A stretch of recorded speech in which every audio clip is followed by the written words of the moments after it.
Welcome to the Monday, August 2nd edition of the Clemson Dubcast.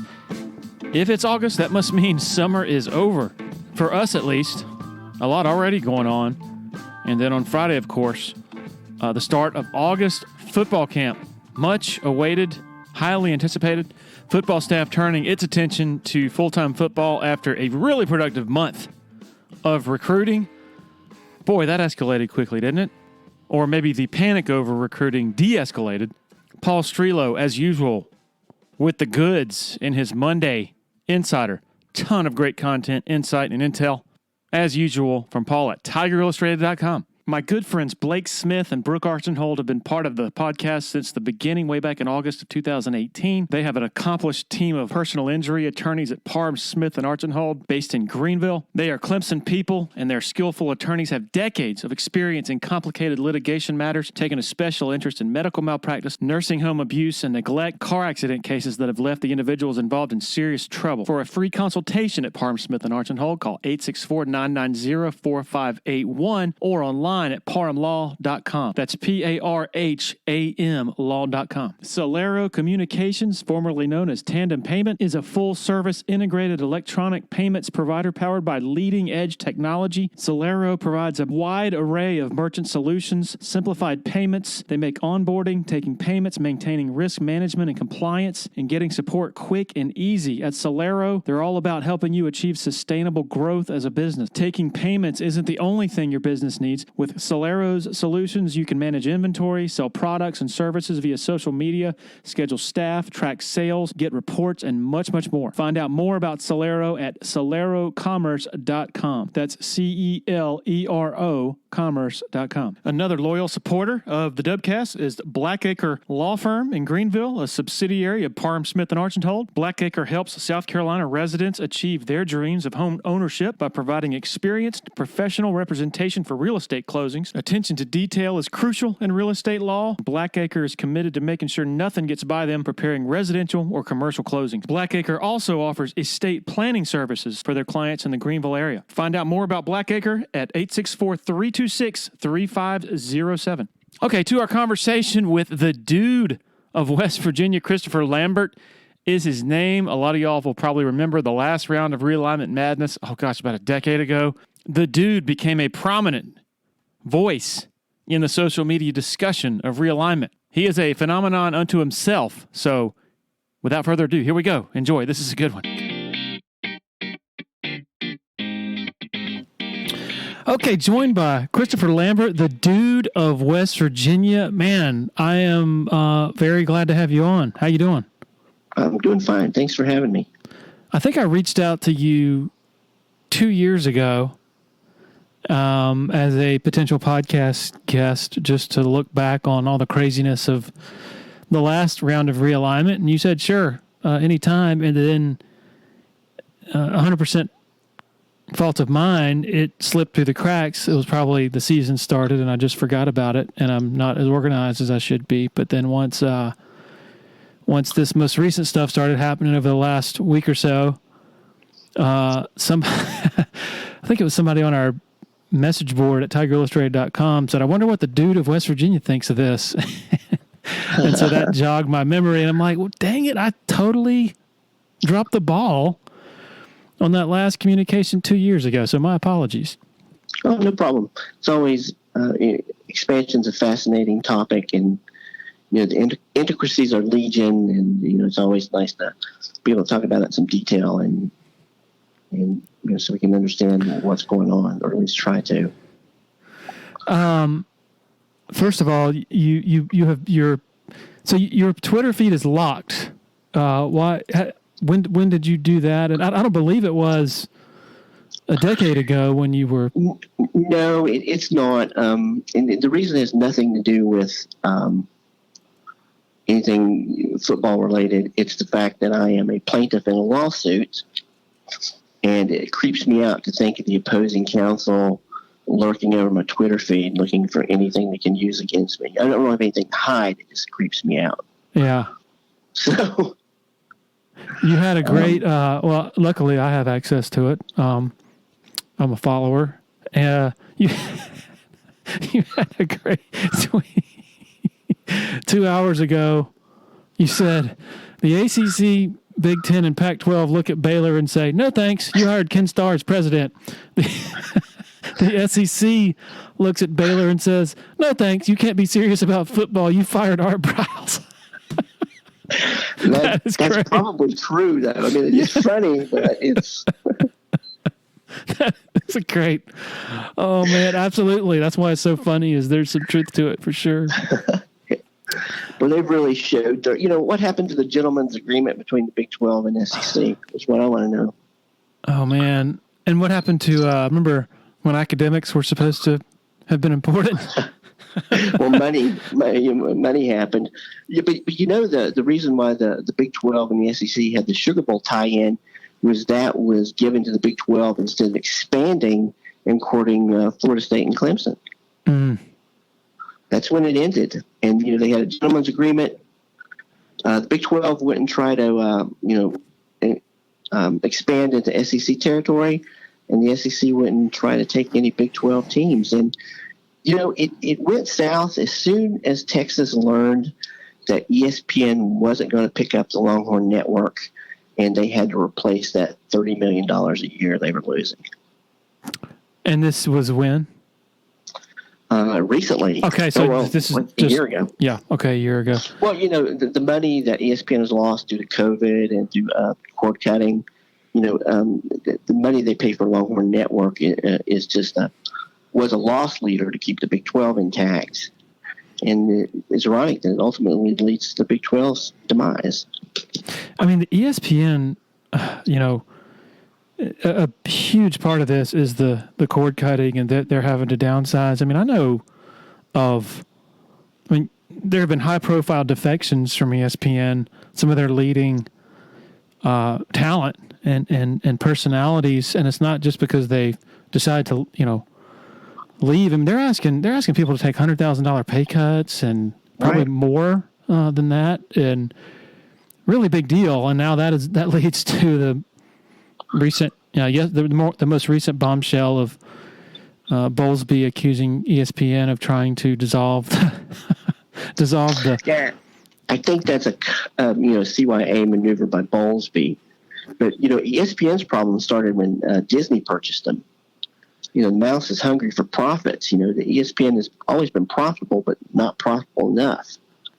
And in COVID and all this, it just, the pressure on the corporation to return money to investors, especially in that field, is great, and not great for college football.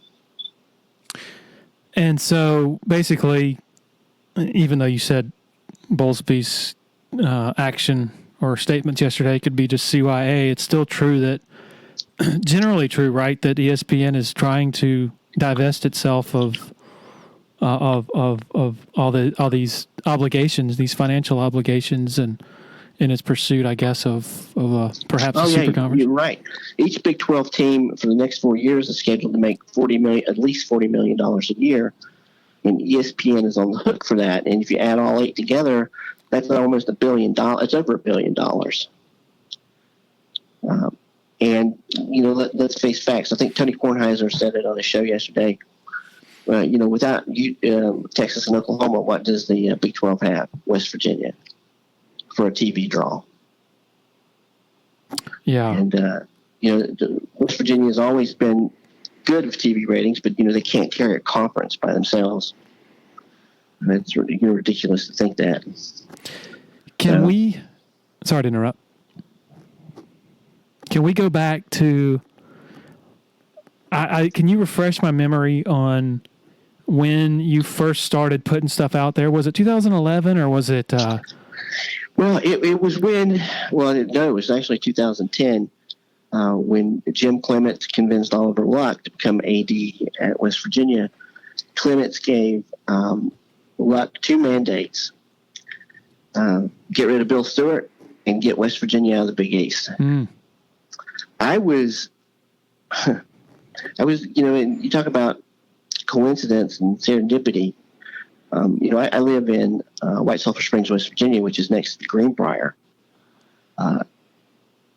I personally witnessed, it wasn't privy to the meeting or what happened, but I personally witnessed Oliver Luck, Steve Peterson, and the athletic director for Virginia Tech at the time meet at the sporting club at the Greenbrier, conceivably about West Virginia and Pitt joining the ACC. And Steve Peterson was at Pitt's athletic director. Pitt. Okay.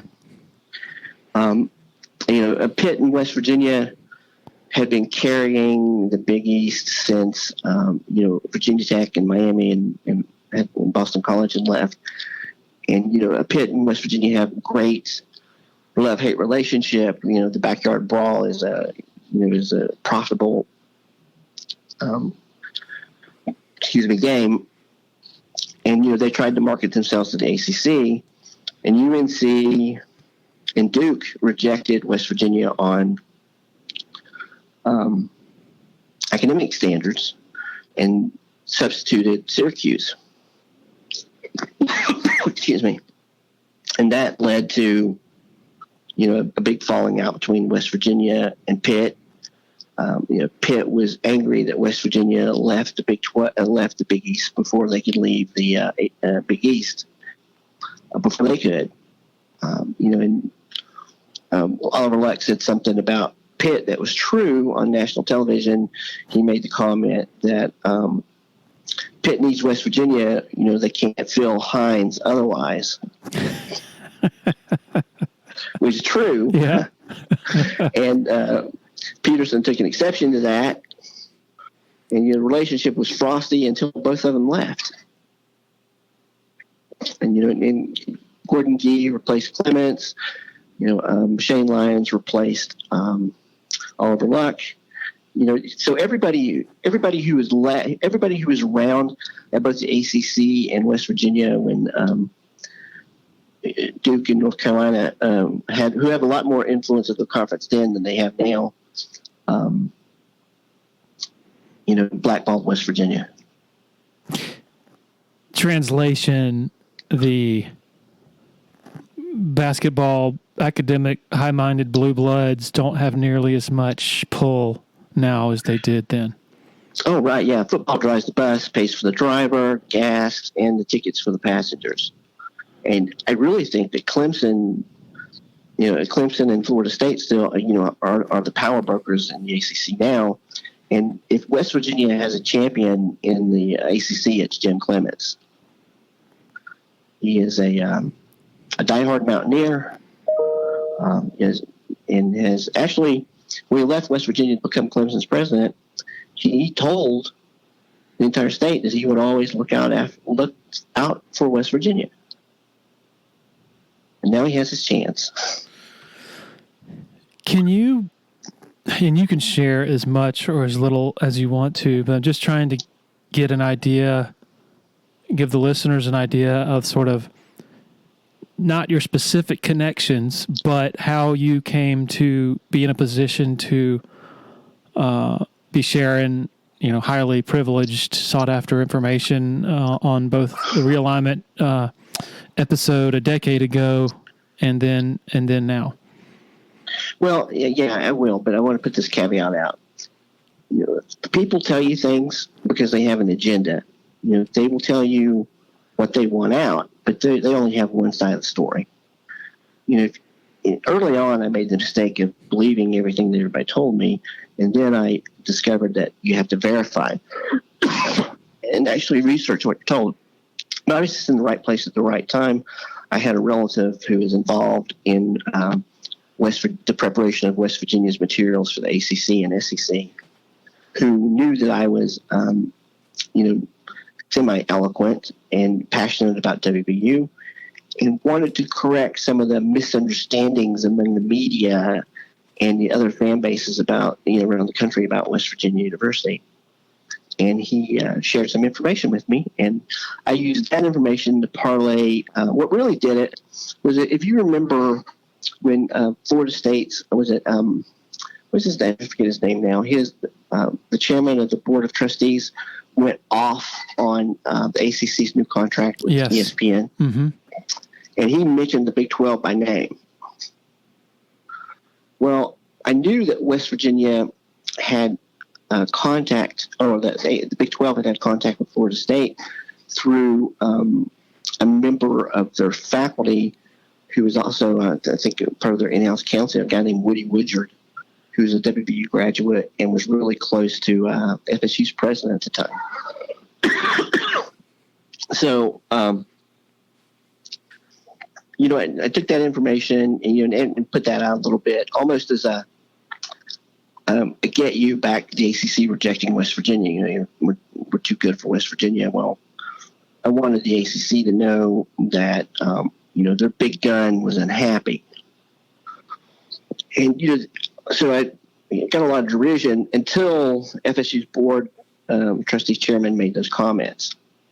And then, lo and behold, I had reporters far and wide contacting me, asking me what I needed to know, what I knew, what I would share. And I parlayed that, and it made a lot of mistakes. Let me tell you, you got to be real careful about who you listen to. And that's when I discovered that most journalists don't even bother to do the research. They go by their own opinion. Yeah. And they look for information that only validates their opinion. And parlayed that into a relationship with a senior executive at a company in a position to know. And we've become close friends since 2010.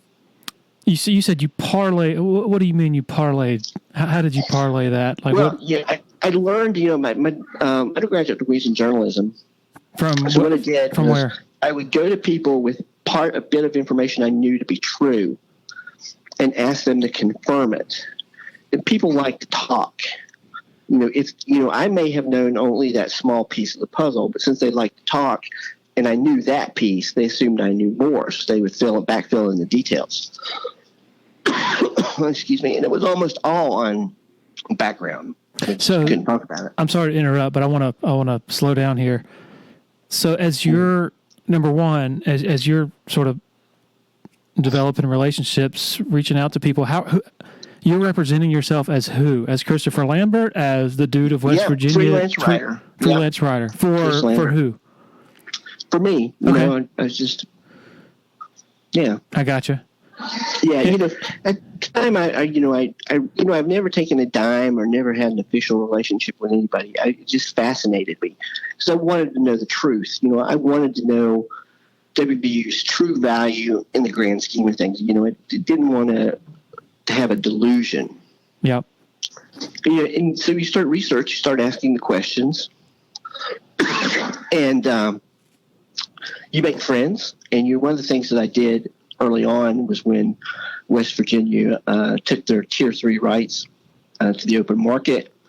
The company that held them, for decades before, the West Virginia Radio Corporation, sued West Virginia and IMG. I was able to get, documents. I'm sorry, documents from the hearing that showed that for decades, WVRC had not given West Virginia University revenues from their extended postgame show. And it cost the Mountaineer program millions of dollars.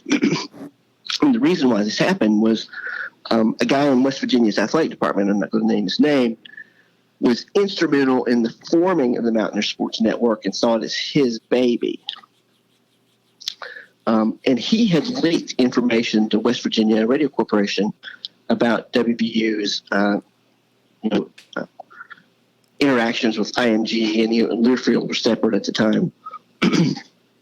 And I did what I thought was right. I didn't think it was correct that West Virginia Radio Corporation would try to deny the Mountaineers millions in revenue, who never tried to market the Mountaineers outside of the state of West Virginia, even though West Virginia has one of the most recognizable brands in sports. And that won me more than a few friends at certain places. And they began feeding me court documents and information. And it gets even weirder after that. Yeah, well, I'll cover this real quickly because it's still hotly debated in West Virginia. It seems like the West Virginia administration at the time, President Garrison, longtime athletic director, Ed passed along, Associate AD Mike Parsons, who was heavily involved with MSN, basically forced Rich Rodriguez to go to Michigan because they refused to give Rich, what he thought he needed to win a national championship at WU.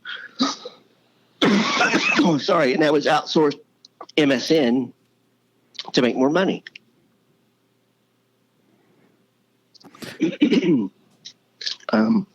I've talked to people on the plane. In case you're wondering, I probably shouldn't say this, ma'am. Lawsuit that I'm involved in is related to my injury at work.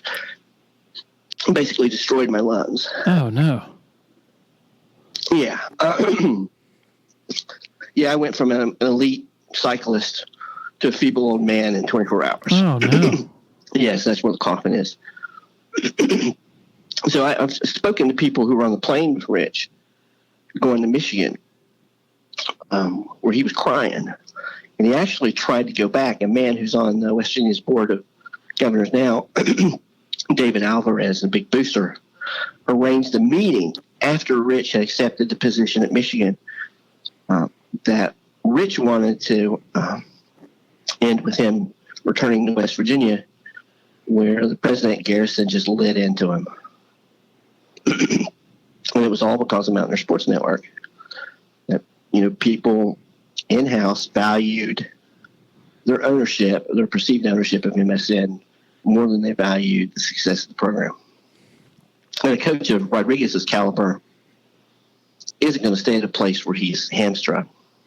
And what did he feel like he needed to win a championship? Facilities? The facilities of West Virginia were lacking.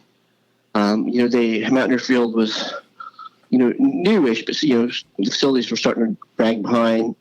UConn had better facilities than West Virginia at that point. The same facilities that kept West Virginia out of the SEC. And West Virginia's, the most they ever made in the Big East was $9 million a year, and that was the year they won BCS bowls. Wow. Basketball schools who didn't play football got an equal cut of conference shares. So the only way the Mountaineer program could raise enough money for facilities at the time, given that they were making $7 to $9 million a year from the Big East, was to outsource MSN. And I think they ended up getting, between $4 and $7 million a year for those rights. And to West Virginia's credit, they have used Big 12 money and money from IMG to completely renovate facilities and correct every issue the SEC told them they had. So they're ready. They have, I'd say their facilities are probably right now are in top 4 or 5 in the ACC. Mm-hmm. So that's there's a lot of drama around the Mountaineer program. There's also a lot of passion. Yeah, I tell people all the time, there's not a program in the country that's more important to its state and its people than the Mountaineers. So my stepfather is a West Virginia grad. He's from Parkersburg. And I remember in high school, I went to several games up there. Oh, yeah. During the last realignment, when the ACC was looking for schools, I'm like, you got to get West Virginia just because of the natural rivalries and the existing rivalries. Virginia Tech, Pitt, you mentioned. Clemson is a natural rival. Yeah, they are. I can generate. I know that as an observer of college football, I can get a lot more excited about going to Morgantown to watch Clemson and West Virginia than I can about going to Pittsburgh or Syracuse. And Wake or Duke. The same applies exponentially to fans and their interest and sort of the magnetism. And don't get me wrong, I love the Big 12. It's full of nice people. But West Virginia, although it was a cultural fit for the Big 12, our fans never really embraced it. There was, maybe we'd get up for Oklahoma, but even Texas was meh. We just don't have the history. There's a clip out on YouTube when TCU was at West Virginia and game day, was in Morgantown, of the fans during commercial break serenading the game day crowd with their Mountaineer version of Sweet Caroline. That changes the Pitt refrain. Pitt used to add, Sweet Caroline, let's go Pitt. Or West Virginia's version is different. Mm-hmm. And it cracked up the commentators, and you could see the passion is still there. And I think the passion still exists from Pitt towards West Virginia too, and from Virginia Tech towards West Virginia. And we'll never forgive Syracuse for that game when their quarterback threw a football at our defensive back, and West Virginia's entire backfield was ejected. It's like there's a long history, and that's what makes college football great. Is West Virginia has rivalries with just about every Big East program that's now residing in the ACC. What financially, in hindsight, what has the arrangement with the Big 12 been like? Has it been, you knew it was going to be more expensive, of course, for travel and all that, but has that materialized, or has it been more expensive than envisioned? It has.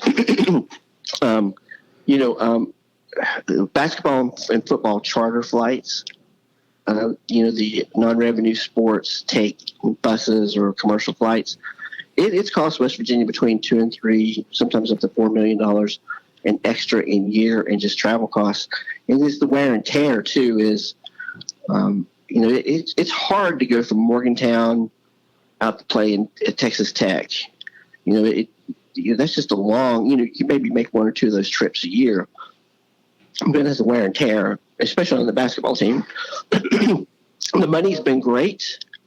West Virginia has earned if you add in IMG and Big 12, it's been between 30 and 40 million every year just from that revenue.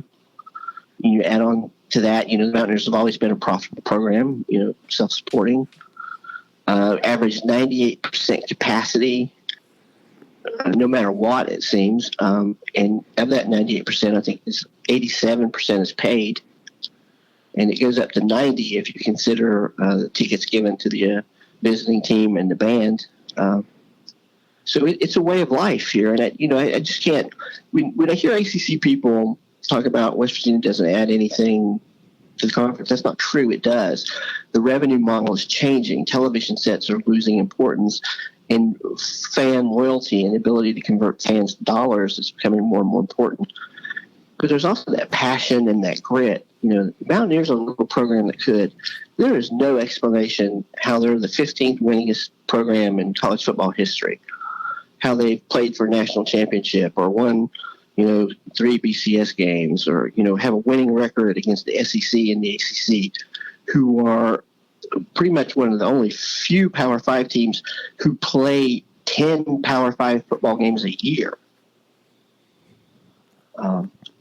The program should be admired, not put down. It's the heart of what makes college football great is, the underdog, and Mountaineers are always the underdog. And they always manage to get more out of their players than they should. Unless you're Dana Holgerson, then you got less out of your players than you should.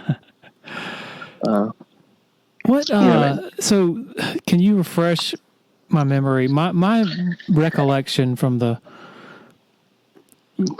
decade ago realignment rumors and all that, what I was sort of, the feeling that I got was that the Big 12 wanted like a block, an Eastern, ideally like an Eastern block. So you just mentioned it's been so hard on West Virginia traveling to Lubbock and all those far-flung places. But ideally, if you get Clemson and Florida State and Georgia Tech to come along, then it's not nearly as much of a logistical and financial and physical grind of all that travel. And were you here? Was that the sort of the what they were looking for by your recollections as well, like having sort of a group of teams join instead of just West Virginia going alone? I think what happened was they had a second chance at life after Texas and Oklahoma agreed to sign the grant of rights, and they heard Bob Bowlesby, and he wanted to make the conference secure so it wouldn't go through what it's going through now. And lo and behold, you had two programs in the ACC who were upset. And I probably don't have to tell you that sometimes ACC clubs like Clemson and Florida State don't have exactly the most attractive home schedule. Yeah. And they had a chance to add Florida State and Clemson. And they went to ESPN, much like AAC went to ESPN, or the Big 12 went to ESPN when they were thinking about expanding again. And ESPN told them that you're already you have 10 members, we're already paying you for 12. You're getting a premium. If you add anybody, if you add Florida State and Clemson, good for you, but we're not giving you any more money. And Texas and Oklahoma said, it's not worth the bother.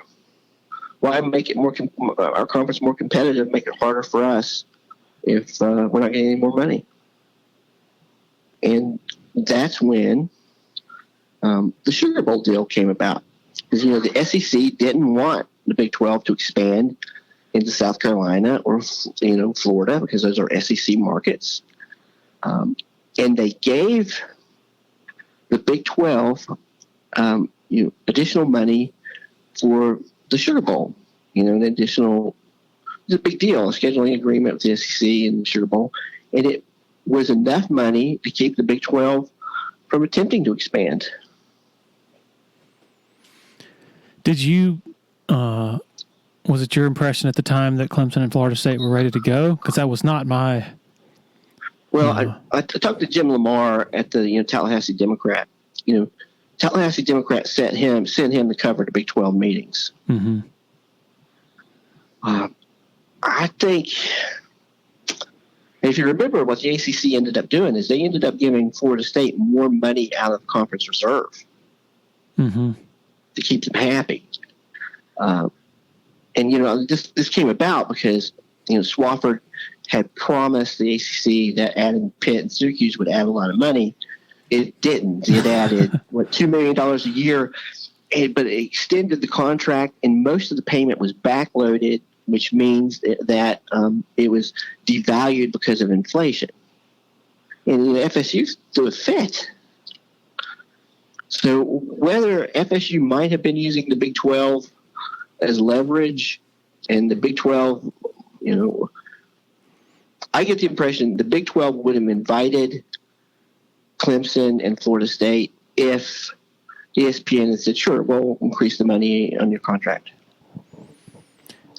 But then the SEC came along with the offer, and it was just, why add, FSU, which was a top-notch program, and, Clemson, which was a sleeping giant at the time, when you can get your money and still have complete control and a clear path through your conference. To avoid what we have right now.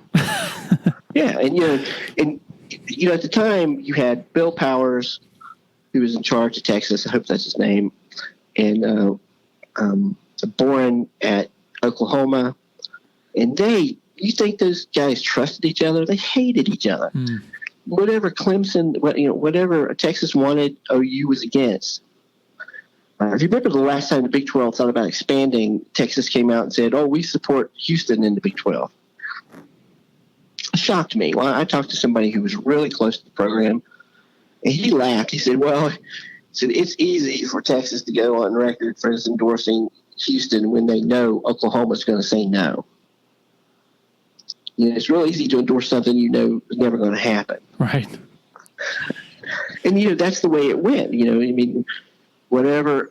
I thought the conference was safe because, Boren retired at Oklahoma, Powers retired at Texas, DeLoss Dodds left. Those were the people who generated instability.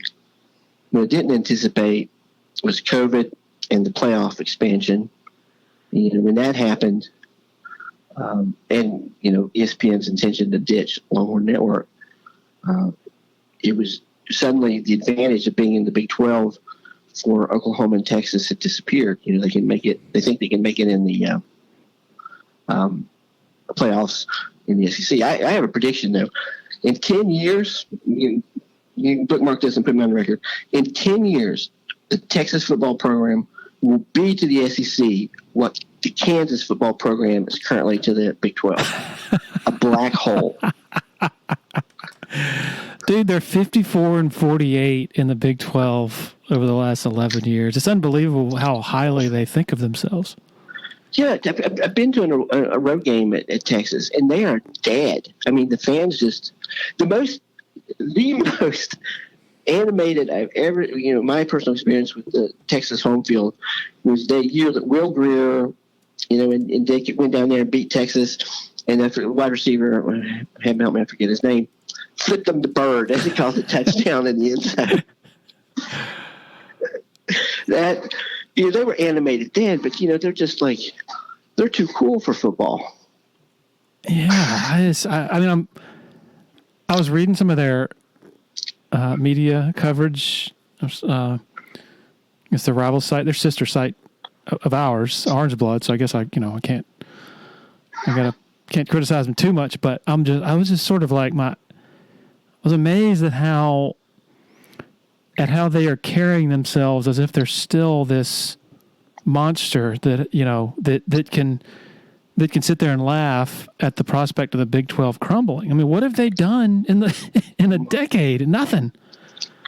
Well, the history shows that for the most part, these programs have become cultural outliers, and I think Texas is a cultural outlier in the SEC because those people aren't crazy like they are in the SEC. They don't fare that well. Because, the passion is gone. The passion is what, West Virginia has been meh in the Big 12. And I think that's mostly because of Dana Holgorsen was a meh coach. He was always, there are issues with there. But, the Big East was tougher, more passionate. I give Pitt a lot of problems because I'm required to by state law. And I'm also required to state law to point out that the only thing that Pitt football has accomplished in the last 50 years is to keep West Virginia out of the national championship game. Mm-hmm. But, those games, no matter how bad or good West Virginia and Pitt was, they were hard fought. Those kids gave everything they had. And, I don't see that. I've never seen that out of Texas. To be honest, I don't want to get in trouble for saying this. I've never really seen it out of, any Texas school except maybe TCU once. Baylor came into West Virginia ranked number 4, talking smack, and the Mountaineers just whacked them all game long. They just weren't tough enough. And, even when they had Vince Young or winning the national championship, they still seem kind of finesse. Yeah, they are. I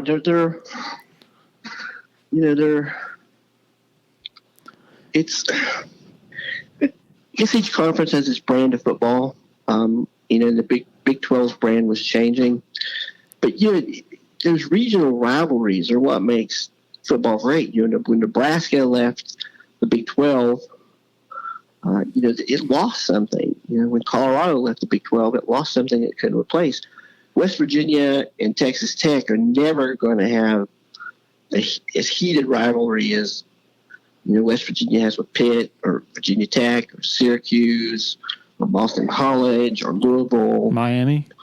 Yeah, Miami. Some of those games were great, and I have to point something out. Another Clemson writer was said, "Well, when West Virginia wins a wins the wins the conference title in the Power 5 conference, then we can talk. West Virginia won the Big East in 1993, undefeated. They beat number 4 Miami, Boston College, Syracuse, Pitt, Maryland, and Virginia Tech. Yeah. I mean, it's not about. I just think that's kind of immaterial, like a conference title. Yeah, like if the ACC, in a dream world, if Notre Dame would actually be interested in leaving its independence, and you could get Notre Dame in West Virginia, I think the ACC would and should sign up for that all day and be fine. I think that's a foregone conclusion. If Notre Dame is 15, West Virginia is an automatic 16. Well, but the foregone conclusion, Notre Dame coming full time? If they would come, it would be Notre Dame 15, West Virginia 16. Right. The question that people have a hard time overcoming is, why does the ACC need West Virginia at 15? And I think there are problems. ACC has problems that West Virginia can help mitigate: attendance and TV ratings. Yeah, I would agree. And one more thing on Texas, Pete Thamel. I don't know if you read him of Yahoo Sports, but he had a column earlier this week. He had a passage from his column. It says as follows: Texas is now going to be a member of the rank and file in the SEC, which surely would make the Texas of DeLoss Dodds, Bill Powers, and Mac Brown break out in hives thinking about it. Texas stuck up its nose at the SEC's culture and its non-Vanderbilt academics, and now it's slinking there under a cloud of mediocrity, looking for an identity. Texas is the muscle car that did donuts endlessly in the gas station parking lot, and suddenly it needs to ask the business next door for a jump. You know what I wonder is that, let's be honest, UT and Oklahoma have had home cooking in the Big 12. How are they going to react when they don't have home cooking anymore? Yeah. Now granted, not long ago, a lot of people, including honestly me, were saying that A&M and Missouri were in for a rough road when they got into the SEC, and lo and behold, Missouri went to 2 SEC title games, I think, in 3 years, and A&M. When Big 12 recruited players. True. And same way Boston College had early success in the ACC. Very true. Players are recruited from the Big East. Very true. But I just think culturally, I think Oklahoma could at their current sort of state and stature with Lincoln Riley could certainly survive and thrive in the SEC. I think Oklahoma is a better fit for the SEC than Texas, because Oklahoma doesn't depend entirely on Texas kids. Mm-hmm. There's this theory that Texas gets anybody they want to stay at Texas, all these 5 stars. But the football is so important in Texas that those kids in high school, they've reached their maximum talent level in high school, and so when they get to college, there's no room for them to improve when other people do. So it's hard to actually appraise who they are, as a player. That's the only legitimate way you can explain how Texas gets the recruiting year after year after year and underperforms. If you're in the Eastern Midlands and PD area and you're in any way interested in buying and selling a home, commercial property, land, need to consider reaching out to Uptown Realty. They're based out of Sumter and run by a friend of mine, Patrick Enzer, big Clemson guy, used to cover the Tigers in a newspaper capacity, longtime supporter of Tiger Illustrated, longtime listener to the Dubcast. The home buying process should be an enjoyable experience, so let Patrick and his staff do all the heavy lifting. All you got to do is pick up the phone and call 803-774-0435 or go to uptownrealtysc.com. When you're ready for a complete renovation in your home or business, open the door to more with Harris Home and Harris Commercial. Their local experienced team will totally transform any room space, from beautiful floor coverings to construction to finished details. Harris handles every step of your renovation process, whether it's a kitchen or living room or an industrial or educational setting, like some of the positively stunning work they've done at Clemson University. Go to discoverharris.com and experience a total renovation transformation from Harris Home and Harris Commercial. Want to share a quick word about Founders Federal Credit Union? If you've been to a sporting event in Clemson, you've probably heard about Founders already. They are the official credit union partner of the Clemson Tigers. In addition to that, all Clemson faculty, staff, and students are eligible for membership, as well as IPTE members. Matt Gross is a proud Clemson alum and the vice president for the Clemson market for Founders Federal Credit Union. Matt's office is located beside the Walmart Neighborhood Market on Old Greenville Highway in Clemson. For more information, go to foundersfcu.com. You know, after we spent the last 5 minutes bashing Texas, I am of the belief, and we've actually written this, that the ACC recently, meaning the last couple of weeks, tried to reach out to Texas to convince them to come to the SEC instead. I'm sorry, the ACC instead. I Obviously, think they did that every 2 years. I don't think I could ever see Texas playing at Duke or Wake. Right. But the thing, the to me, the item with the biggest gravity is not that the ACC did what it should do, you know, and did its due diligence in the last few weeks and tried to reach out to Texas in a conversation that didn't last long, according to what we were told, but that the ACC didn't try to set those wheels in motion a year or two ago. I think they, from what I understand, you know, it's been like a standing appointment every 2 years for the ACC to check in with Texas, which I think is true. But, you know, Texas prints money. So, you know, the Big Ten was also interested in Texas. You know, it never hurts to talk. You know, all somebody can do is tell you no.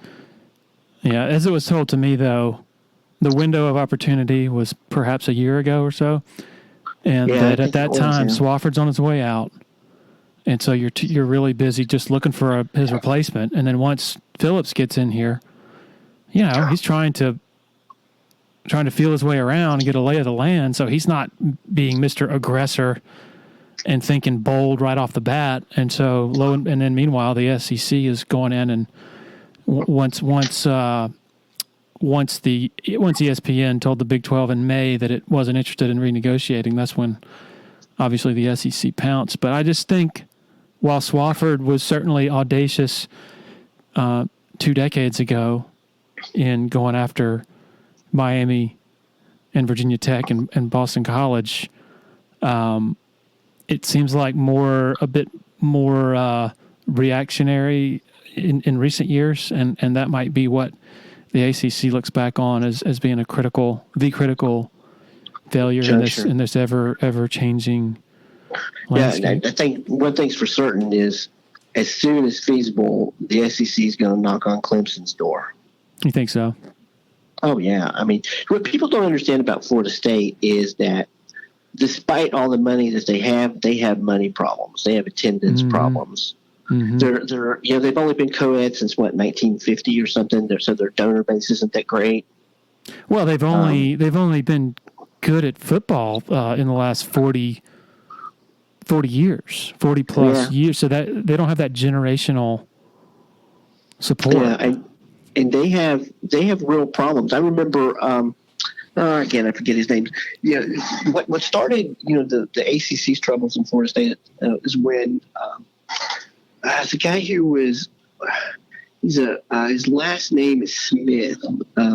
He was a big booster at FSU, and he was the board chairman or the trustees chairman, and he gave a speech about where Florida State sits at a crossroads, and it has to decide who it wants to be.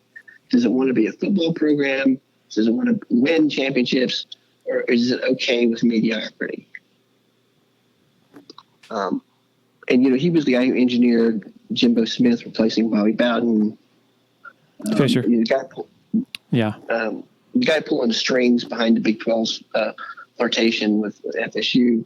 And it was all about Florida State and some student Clemson are surrounded by SEC programs. They need SEC-like money to stay competitive. Because what happens if the SEC says, screw the NCAA, we're not going to abide by scholarship limits. We're going to sign 40 football scholarships a year. And we're going to get them name, image, and likeness contracts. It's possible. The NCAA has been neutered. The SEC has all the power and all the money. And the ACC better not sit back on its haunches and chuckle at the Big 12, because the next valuable programs that are available are ACC schools. Well, when you say available, you don't think the grant of rights is a major obstacle, the grant of rights until 2036? It's never been challenged. I thought it was. It's never been challenged, but UT and OU are going to challenge it. Yeah, that's the big... Yeah, I mean, you can argue, like West Virginia will leave the Big 12 in New York minute. Grant of rights be damned if the ACC invites them to fight it out in court, because they will argue they had to act because the UT and OU were leaving. Yeah, the composition of the conference changed materially. Yeah. The implied promise. The product is different than what they were promised. And they have a good basis of that, because it is Oklahoma's president. Hey, Chris, you're breaking up. You're breaking up some over the last minute or two. Well, I'll repeat what I said. That's okay. I think WVU has a good chance of getting out of the grant of rights, because Oklahoma's president wrote the bylaws specifically to last 99 years. So there was an implied promise. And it was, again, UT and OU that were behind this, telling all the other Big 12 members that they were loyal. And as recently as 6 months ago, and now they're leaving the conference. So, yeah, that's totally conceivable because of the changing composition of the conference and the fact that the contract only lasts till 25. There's not that much longer, but Clemson's case, or any ACC school's case on leaving, and the challenge to the grant of rights is much more complicated. Like, it's almost apples and oranges. So we think, right. We don't know the details of the ACC contract. Right. Is it backloaded again? Or are there more costs associated with the ACC network than originally expected? Mm-hmm. The revenue model is changing, so you got to be willing to fight it out. I mean, it was, when Maryland sued the ACC, we learned a lot about the ACC's contract with ESPN, and it was brutal. Yeah, it did have the backloaded payments. I think in the original contract that the ACC signed when they added Pitt and Syracuse, they were receiving less money than the previous contract, but the total value of the contract was more. Mm. And that was just insane. I mean, I was like, but the ACC might come off better. They have a long-term contract that guarantees them revenues, even if it is backloaded, even more so. If the revenue model does change and cable TV becomes less and less a driving force, the other conferences except the ACC are going to see their TV revenues drop when the ACC is locked in. But then again, if the SEC decides to break away from the NCAA and they decide to go to 20 or 24, what do you do? It's the most valuable property in sports is a live SEC football game. Do you think we could see the same thing where ESPN does to the ACC what it's doing to the Big 12?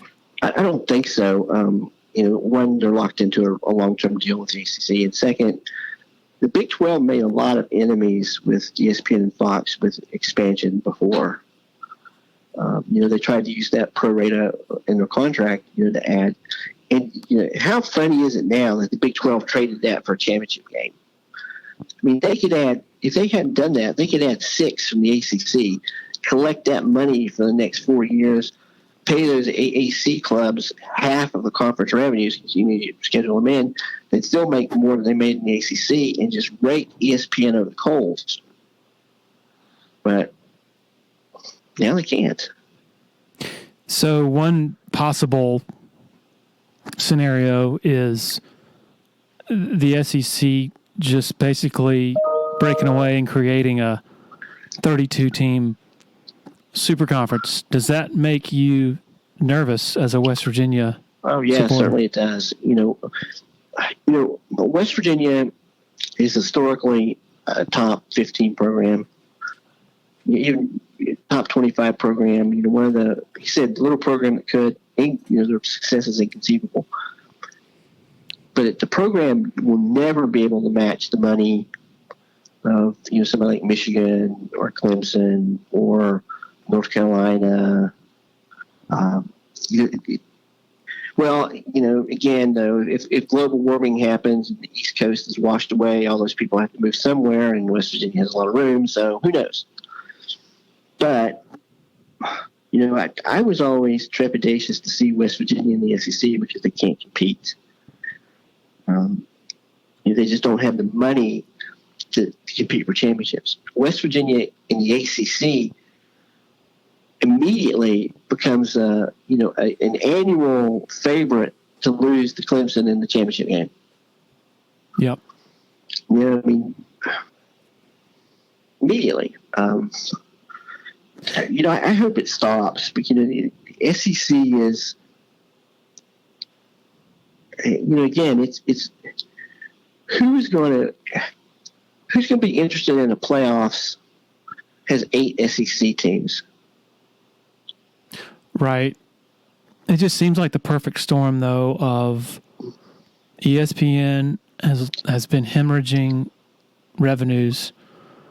The SEC is tired of this NCAA crap, and they just got through a COVID year. They want to sort of secure their future financial bonanzas, NIL, all that stuff. It seems like a perfect storm of rapid seismic change, even though we have no idea what it's going to be.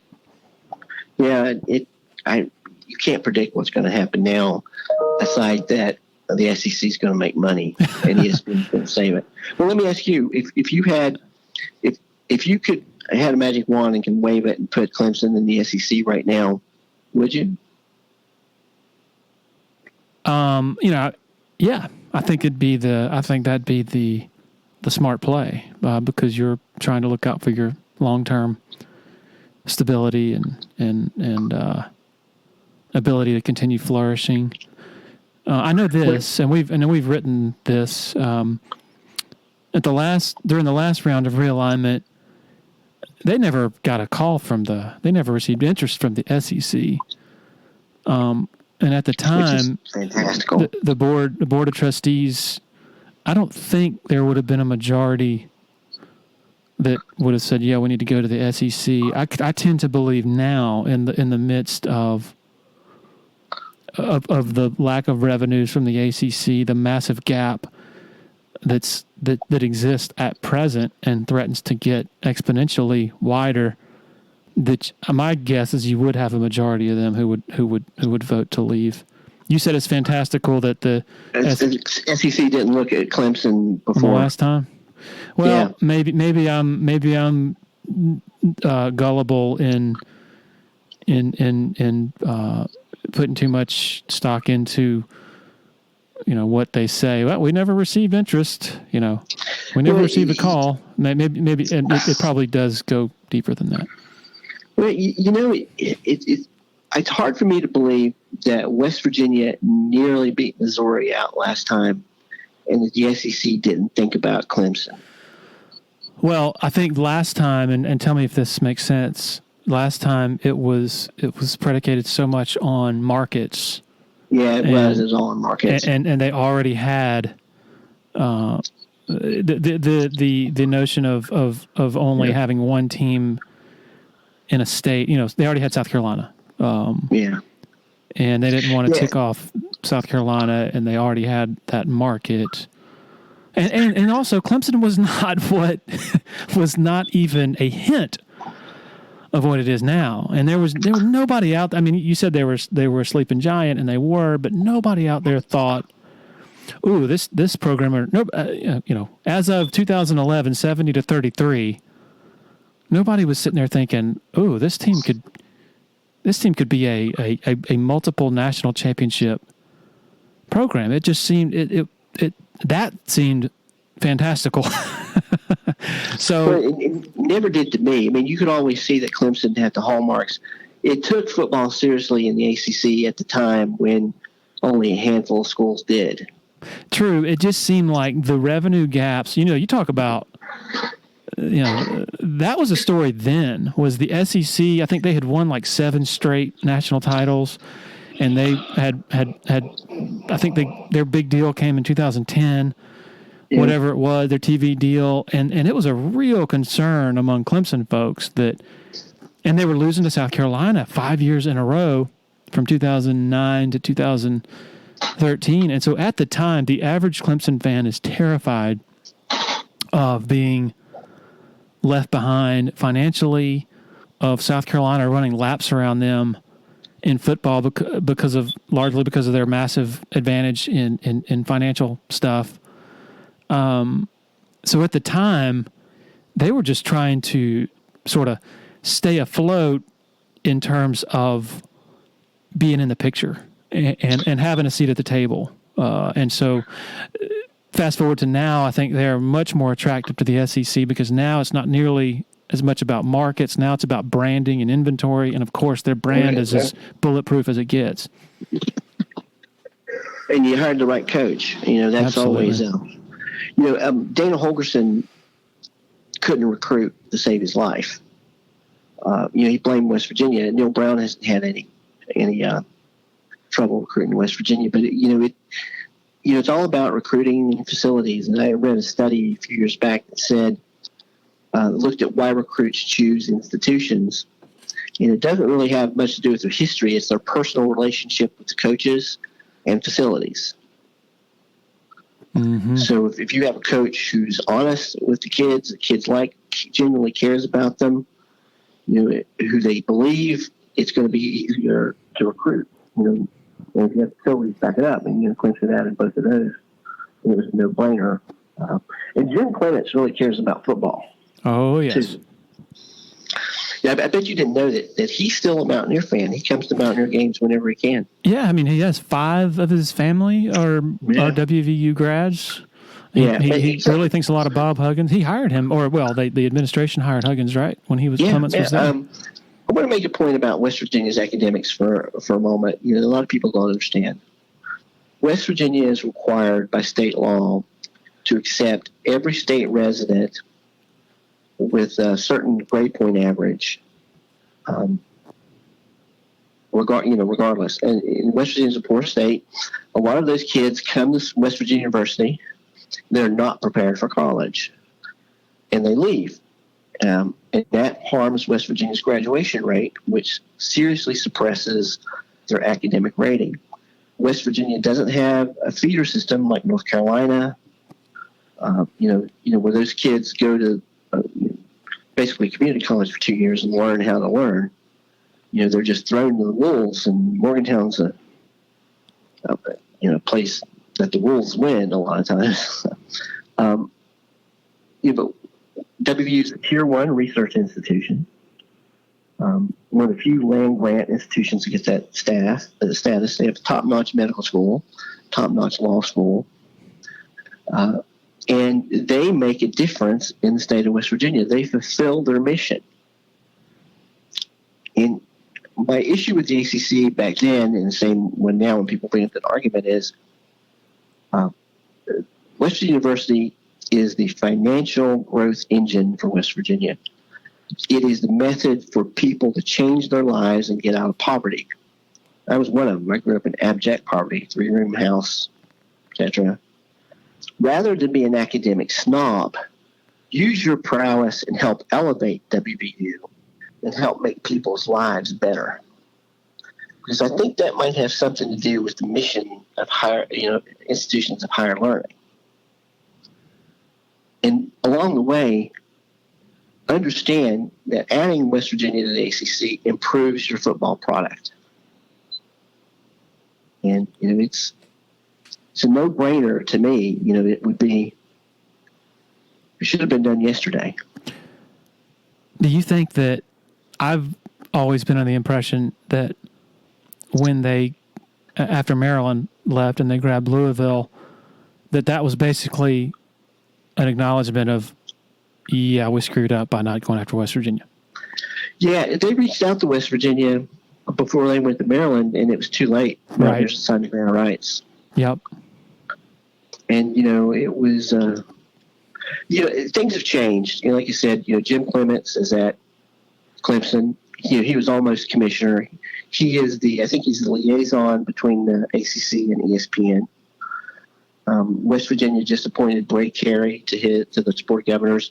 Bray was instrumental in the growth of ESPN from 1994 to 1998. He helped make it what it is today. So he has a lot of contacts.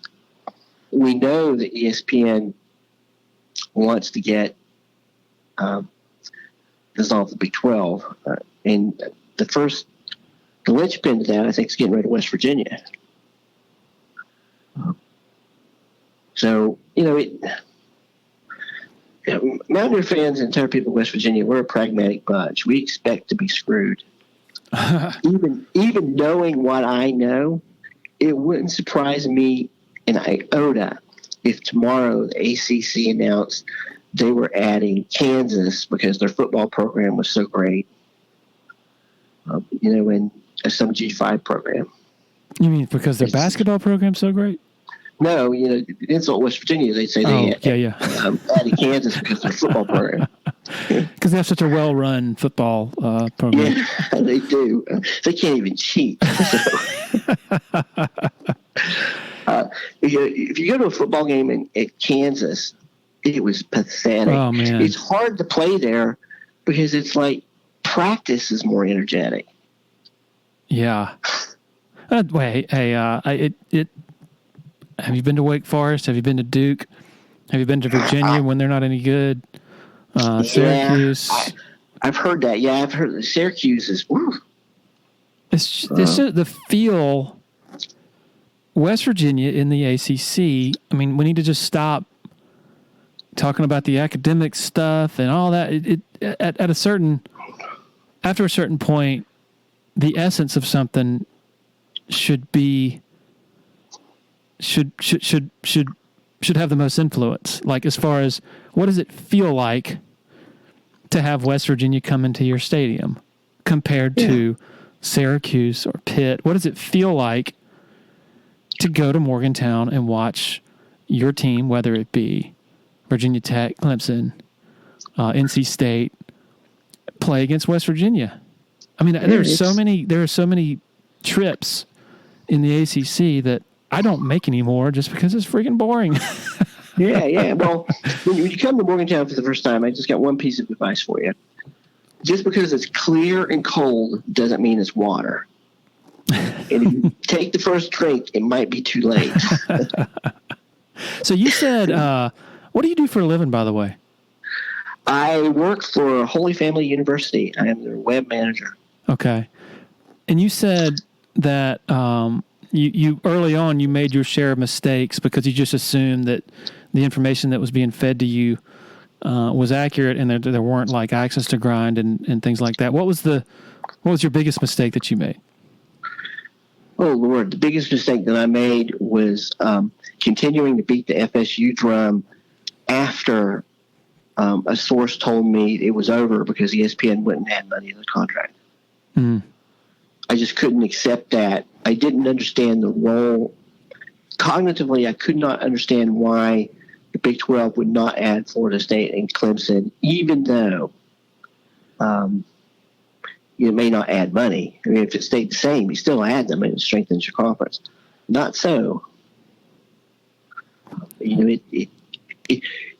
And I enjoy college football less because I understand how much of a business it is now. You've seen how the sausage is made. Yeah, and it is brutal.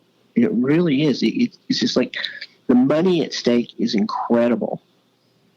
And nothing else matters. It's just, they sacrifice all these rivalries.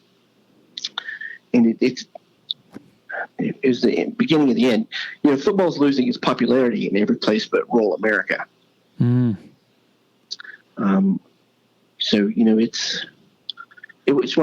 don't know. It just makes me, it was so much fun hating Pitt and Virginia Tech. I didn't realize how much I appreciated them until they were gone. Then again, just devil's advocate, I can remember when it was an earth-shattering development for A&M to go to the SEC and Missouri to go to the SEC, and it felt like, man, I just don't know if I'm going to enjoy it as much. Well, here we are, and I'm as gravitated to it as I've always been. It's still a tremendously entertaining endeavor, and if there is this big super conference, it'll be kind of soulless, I guess, but it'll still be a hell of an entertaining product, won't it? The NFL is profitable and entertaining. Say that again? The NFL is profitable and entertaining, but it doesn't have a soul. You're right. I mean, it's, the players are free agents. It's just, I just remember what it was like, to beat Pitt for the first time in a decade, or to beat Penn State, or to shut down, a top-ranked Virginia Tech in the night game in Morgantown, or for Georgia defensive back Greg Blue talking about West Virginia isn't fast, and then Steve Slayton running by him in the Sugar Bowl. Oh man, yeah, that was crazy. And even things that hurt, like 13-9, Pat White injuring his hand and Rich Rod refusing to throw against the cover zero. I had to leave the country after that for 2 weeks. I went to Ireland. You literally chose to go to Ireland as a result of that? Yep, to face, rather than face the loss, And the ironic part is everywhere I went, people would ask me where I was from, and I'd say West Virginia. And you know what they would do? They'd start singing Country Roads. Oh, wow. And it was like, I thought you were going to say they were going to mention the Pitt game. Well, it was worse because, we sing Country Roads when we win. Yeah. Didn't sing it that night, and it was Pitt. I remember, my wife, I told her, we left the next day for Ireland. You literally, when you got home after the game, you literally got on Expedia and bought tickets to Ireland? Booked the flight on the way back. I just didn't want to hear, because, West Virginians, if West Virginia loses, it's a bad week. We still hurt by 13-9. We still can't get over it.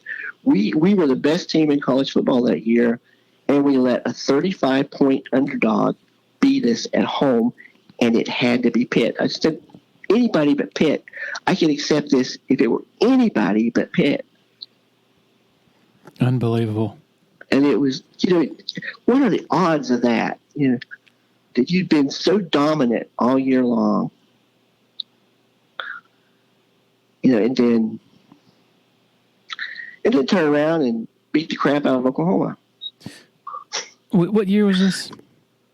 It was, what year, 2007? 2006, 2007, I think. What, go ahead, I'm sorry. Rich ended up leaving because of that loss. Or, because of the Mountaineer Sports Network thing. And it devastated. It was bad. And well, throwing a few things about the Mountaineer program that, Clemson people may not know about how passionate Mountaineer fans are. Bill Stewart, who took over for Rich Rodriguez, was replaced by Dana Holgerson. Wasn't so long after that Bill Stewart, who was a great man, great father, died of a heart attack. His family believes to this day he died of a broken heart because he lost that job. Wow. Miners at the Sago mine disaster. It happened the night West Virginia was playing Georgia in the Sugar Bowl. They all died, but one, I think. In their notes to their family, their last dying breath, they wrote about West Virginia, and they regretted not knowing the outcome of the game. Wow. That's how important West Virginia is to the people of West Virginia. If you pass on West Virginia, you're passing on all that passion. How could you call yourself a college football fan and not want the Mountaineers in your conference? Go back and look at Owen Schmidt's speech after the Sugar Bowl, after the Fiesta Bowl. They had Pat White, Auburn, wanted to play defensive back. And Steve Slayton, Maryland, revoked his scholarship. And Owen Schmidt, nobody would give a scholarship. Owen gave that speech about how he loves West Virginia, that West Virginia gave him a chance. And it was the epitome of the relationship between the state and its team. When you play for West Virginia University, you're a god. You represent each and every one of us. And you have 1.8 million people at your back. Because there's nothing else. Why you wouldn't want a program who's accomplished what West Virginia University has? That passion, who always plays above its talent level, who always plays the right way, who runs a clean program. There's something wrong with you. Speaking of Rodriguez, can you, and just sort of comparing notes, but the account that I have believed with him in Alabama. This is after the after the 06 season as well, I believe, and they were really far down the tracks. He had accepted the job, but he said, I want to go back to Morgantown and tell my team before it gets out. And if it gets out before then, I'm out. And it got out before then, and he pulled out. Is that what your understanding as well? I understand that Rich had problems with Passalong and Parsons for a couple years before that. Mm-hmm. And he was of the belief that administration, he called them the administration of no, would not give him the tools he needed to win. His preference was to stay at West Virginia. He did go a long way down the road with Alabama. They made promises to him that they didn't live up to. And based on those promises, he backed out. Mm-hmm. And he called into the statewide sports line that night and let Greg Hunter, who covers Mountaineer football, have it. What do you mean? For what? For reporting that he was leaving for Alabama. I mean, it was... how do you say? He was hot. I'd never heard... Rich was hot all the time, but very rarely in public. And he lit into Greg Hunter that night. Is there still a recording that has survived of that? There might be. You check on, go to westvirginiametronews.com, and I'm not sure if they keep them this far back, but I'm sure somebody, you Google it, somebody will have it. And Rich loved WVU. He wanted to win. I mean, he wanted, again, West Virginia had fallen behind, even in the Big East and facilities. Rich saw this giant revenue stream that was being untapped. And because they had personal interests in their own little fiefdom, they refused. And Rich wasn't as savvy as Bobby Huggins. They told Bobby Huggins no about his practice facility. Bobby just went to the public. He told everybody, raised the money himself. Rich pouted a little bit. I guess they both made mistakes, but so. All right, last question. What is your prediction on how this ends up with realignment? Oh, I'm 90% certain that West Virginia ends up in the ACC. We don't really trust the ACC, but it just makes too much sense. There's too many people at play. Gee is well respected in the ACC. Shane Lyons is well respected. Jim Clements, great carry with ESPN. ESPN has a financial stake in getting West Virginia out of Big 12. It makes sense to the ACC based on value. I worry about the rest of the Big 12 teams. They're good people who really care about football. I would like the ACC to add WVU and Oklahoma State and wait for Notre Dame. I don't know.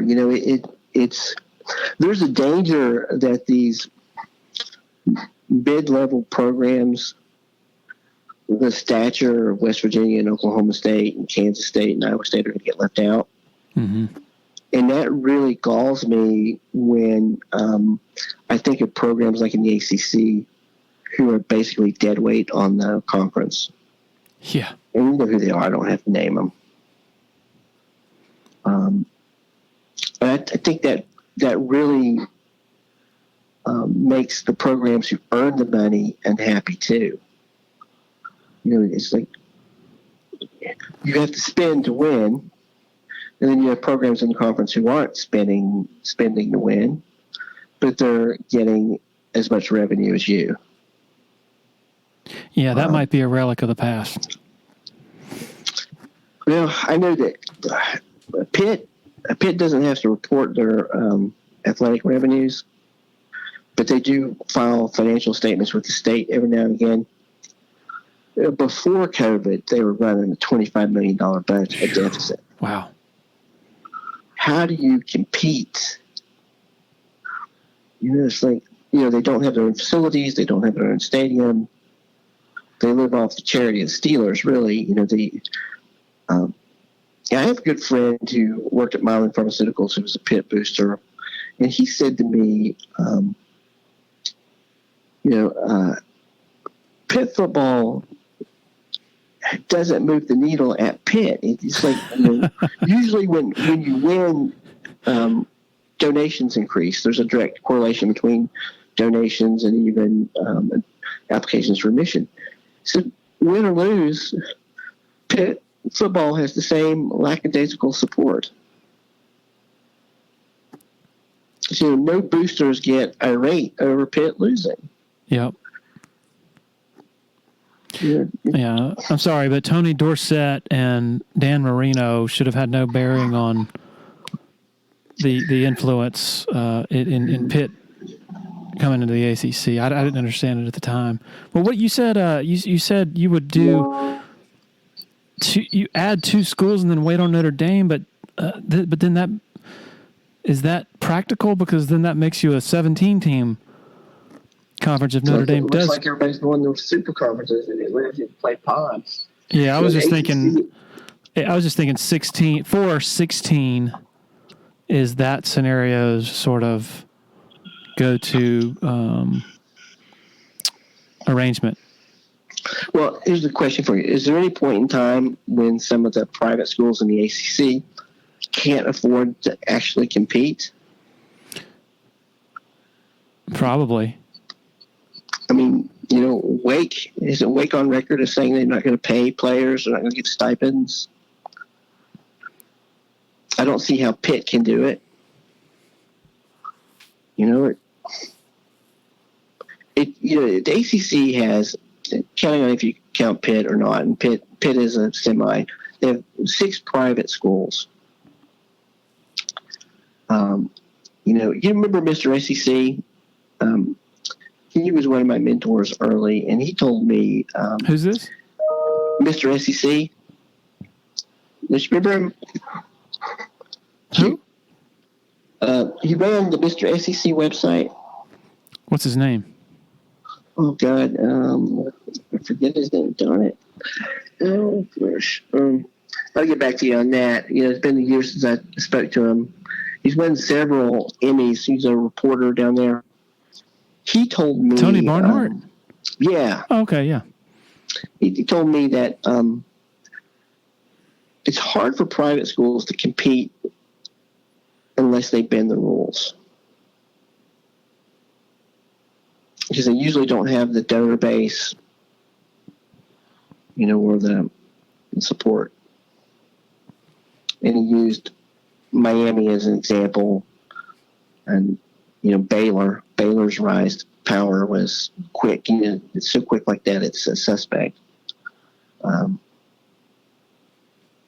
So, the ACC's future is established because of the contract, but is its competitive future established? Right. That's the question. It's just like,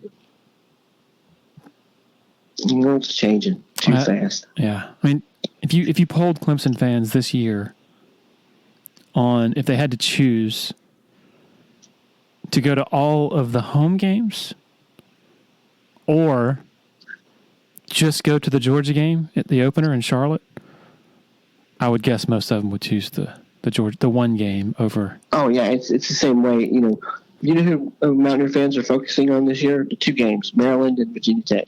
Wow.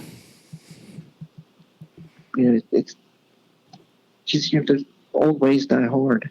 It's just so. I understand it's a business, but there shouldn't be so much greed involved. That's.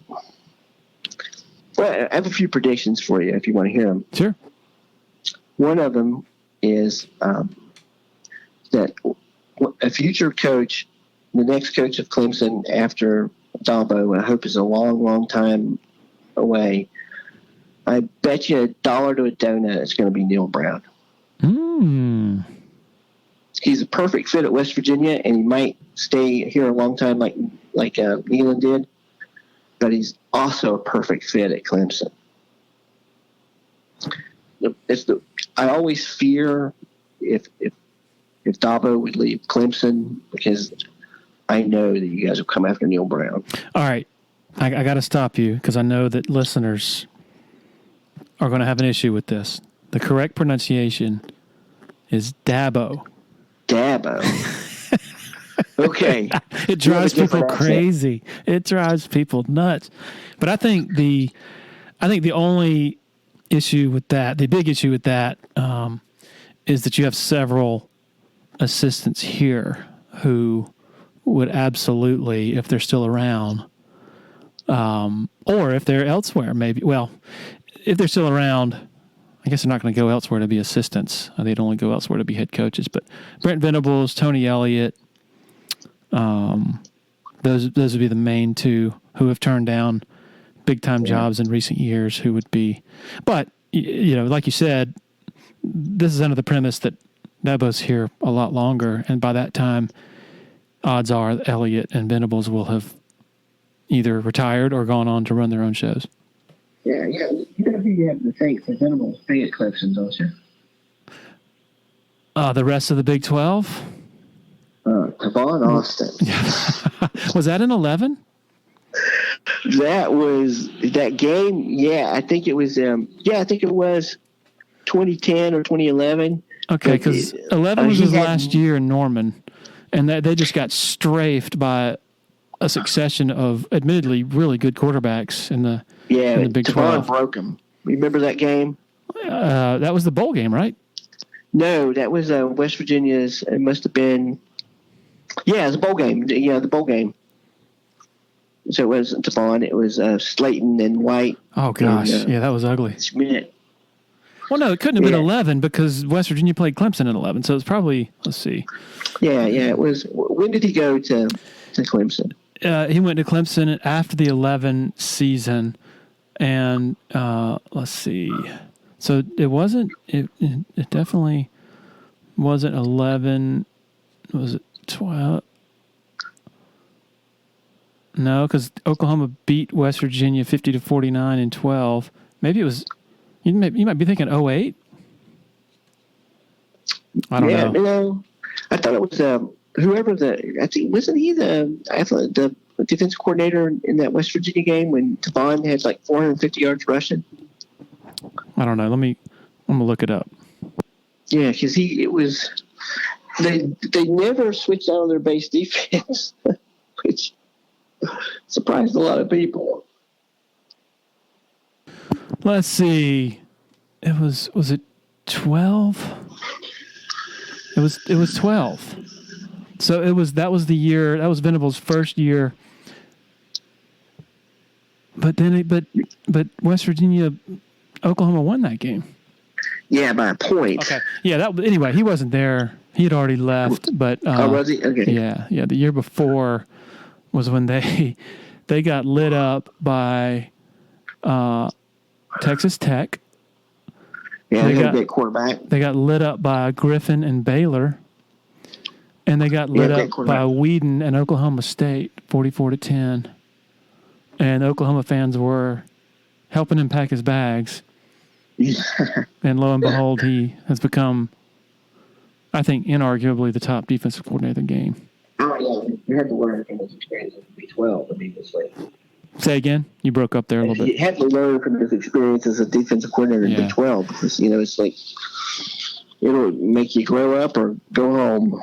Well, you face such a diversity of offenses in the Big 12. So what are your other predictions? West Virginia will be in the ACC. Mm-hmm. Neil Brown will one day be the coach of Clemson. That Richard Rodriguez will one day return to West Virginia in some capacity. Mm-hmm. And I really, really believe, like I said, that Texas is going to have a hard time in the SEC. We are writing those down, and we have it for posterity on a recording, on a podcast that'll... Yeah. But it's been fun. Yeah, thank you for joining us, Chris, and great to catch up. But before it's over, give me your yay or nay on West Virginia in the Big 12, in the ACC. I'll say yay. Good man. Yeah. I mean, yay in two ways. I support it, and then yay number two on it does seem to match up in a number of ways. Yeah, I think our information coincides. Would you agree? Yeah, information plus just sort of reading the tea leaves, putting two and two together. Yeah. Well, thank you very much for having me. I've enjoyed watching Clemson through the years and hope to hate you soon. Thank you, Chris. The dude. Really appreciate you coming on. Thanks. Bye. All right. Wow. Good and interesting stuff. Thanks to the dude for sharing his time with us. Also, thanks to our 6 very loyal sponsors for helping make this happen. And finally, most of all, thanks to all of you for hitting play every week. Everybody have a wonderful week, and we'll be back very soon. Cheers.